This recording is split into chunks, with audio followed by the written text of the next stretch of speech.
Hi! Nandito na naman si Lakwat Serong Senior. Good afternoon.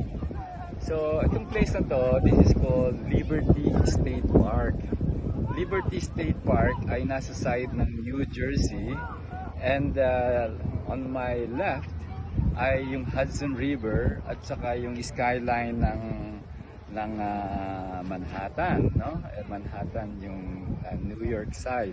Then behind me is they call it Christopher Columbus Friendly Bridge at meron diyang landmark nando sa likod.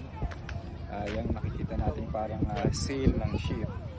And behind the bed is the Statue of Liberty. Again, that's part of the Hudson River. So, ito sa inyo ni Beth, yung 360-degree view where we are right now. So it's a park. You can see people coming from probably these are people also local here. Just weather dito, windy, full wind, merong sunshine, hindi naman kainitan. So this is about 22 degrees Celsius ang temperature. At this is also our first time to be here dito sa lugar na to. At magandang weather, hindi siya masyadong clear, a little bit of haze. Ayan.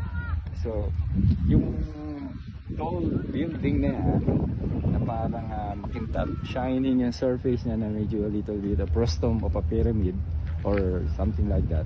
That's where the Freedom Tower, yan yung World Trade Tower location, the exact location after demolition ng mga debris. Ayan na yung bagong building. So ayan. So ayan yung skyline. Yan yung mga nakikita natin sa movie, no?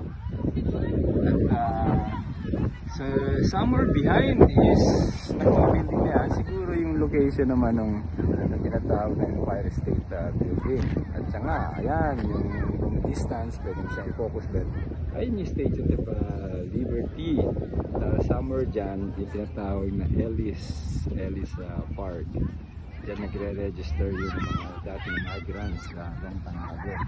Pag nalista pangalan mo, ayun, pwede ka nang manirahan dito sa Amerika. O sige, catch with you later from Lakwat Serong Senior. Okay, bye!